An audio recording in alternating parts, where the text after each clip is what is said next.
supporters of MLA Lakshmi Hebbalkar staged a protest after she was not included in the Karnataka cabinet expansion.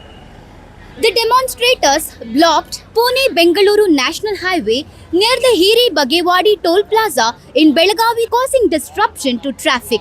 They demanded that Chief Minister D.K. Shivakumar include Lakshmi Hebbalkar in the cabinet and urged the Congress High Command to immediately revise the list of ministers. Protesters also raised slogans in support of Hebbalkar during the demonstration.